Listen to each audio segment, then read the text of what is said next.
thank you for volunteering to help me out with the LILAC project and letting me talk with you today. Could you tell us a little bit about yourself and your educational interests?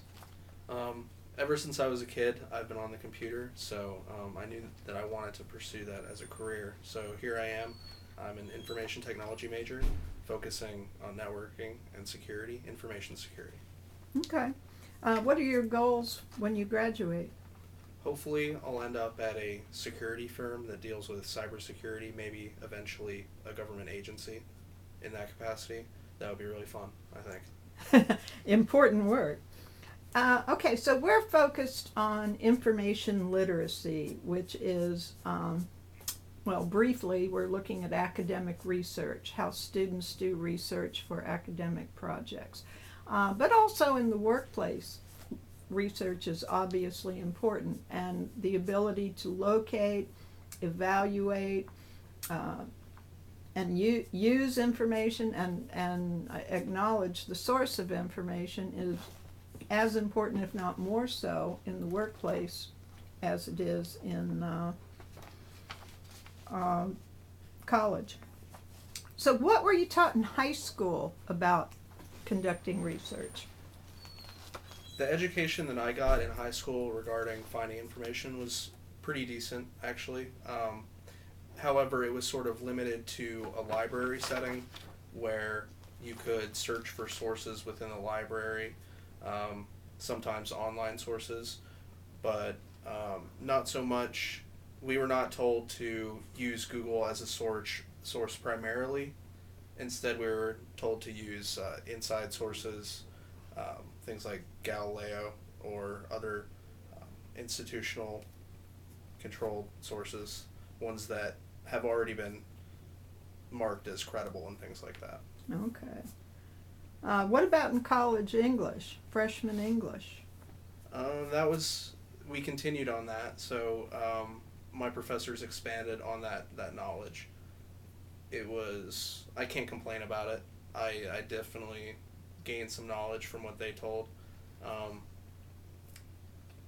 They kind of stressed that you need to know how to find things on the internet a little bit more than the high school teachers did, because the internet's not going away, and it's a powerful tool to find what you're looking for, so it should be used. What about evaluating the information you find? Evaluating, yeah, that was definitely covered. One thing that I don't like personally about the way things are taught is that teachers typically tell you to take from credible sources, news outlets, things like that. But I don't know if that's necessarily the right way to go about it. Maybe you shouldn't take face value information, because just because it's a news site like the New York Times or something doesn't mean that the information is not skewed, doesn't mean that the information is accurate. So what you need to do is you need to compile information from all of the available sources that you find. That includes library sources as well as internet sources. Were any, other than news sources, were any other sources in particularly pointed out as always credible?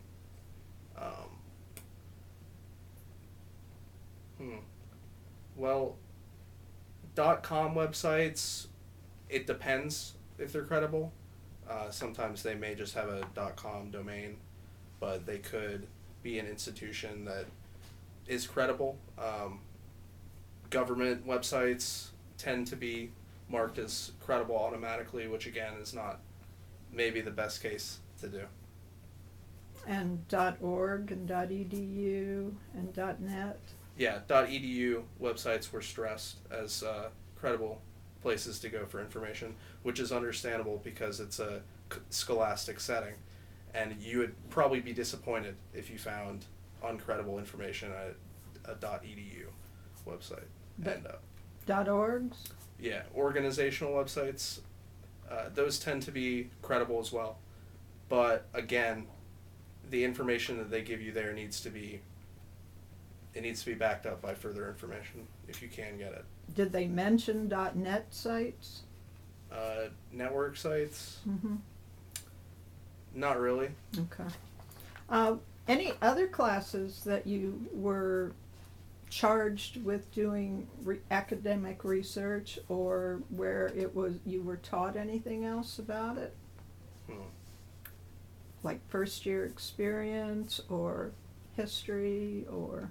Yeah, there was a little thing we did in first year experience class where we went to the library and further honed our library search skills, which is important. But I really do think that what is more important for students in the future is to be able to master the search engines that are available to us, because they explore a whole lot more information than the simple library setting. In any of these, did they introduce you to things like Google Scholar? Yeah, Google Scholar is actually a pretty good source. Again, it's you can get to it by Google, but that actually was taught. They told you to go to Google Scholar to get more credible citations and things. One thing that's an issue with Google Scholar for most people is that they cannot consume the information that they are getting from an article that is posted on Google Scholar. The information is typically the audience for the papers written there is very narrow. It's typically for people doing research and things, and so students may not be able to understand and consume the rhetoric used, the words. Good point. So they can't adequately take the information and make something, useful out of it in a paper. Something like that. Many of the sources that students locate through Google Scholar, when they click on the link, request subscription or payment information. What were you taught about that, if anything? That was not something that was brought up, I don't think. Typically what I would do, if I would typically get the abstract or something, and I would try to take what I could from the abstract. Okay. And maybe do further Google searching on the abstract and see if there was any publicly available synopsis of the research paper or something like that. I know sometimes Google Scholar, if you're on campus, will tell you that sources might be available through the Georgia Southern Library, but you may not just be able to click on the link. You may have to go into the library databases and search for it. Was this explained to you? Eventually I got to this point in one of my English college courses, my second semester college English class. We had to do in-depth scholarly research for one of our papers, and it was unacceptable to simply use an abstract. So we actually Right.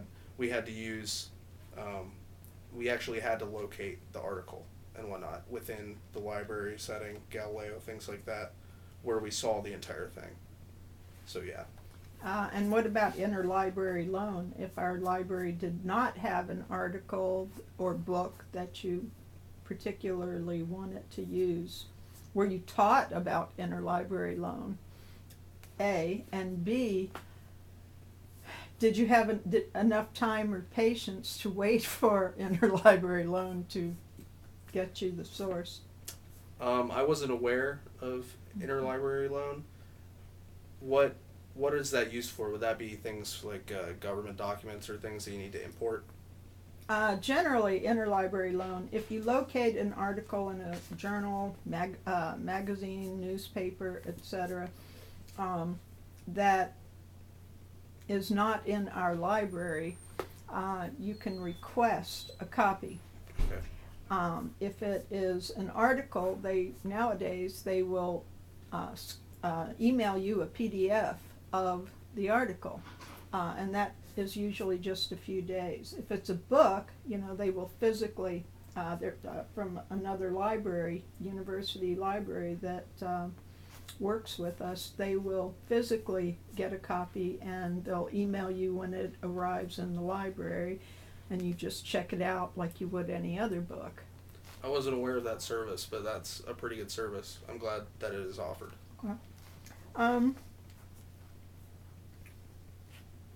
What were you, I presume, in college English, were you mainly taught to cite information using MLA format, or?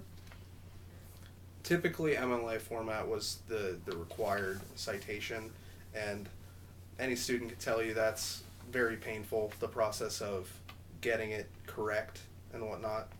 I'm not sure if there's a solution to that. Students simply don't like following the proper protocols in terms of citation, but it's good that we're at least taught that, because in the future you want things to be properly cited, you know. Did any of your instructors demonstrate or talk about any of the online bibliography generators that can help you format?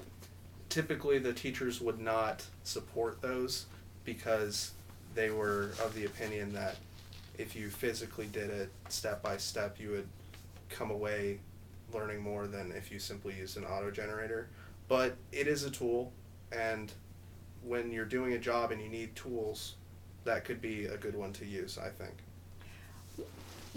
How was citation of sources explained to you? Why did they say we need to cite sources? It was a matter of giving credit where credit is due.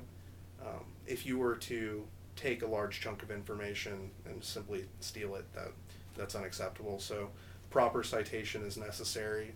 That was stressed. To avoid plagiarism? Mm-hmm. Yes. What about intellectual property or copyright issues?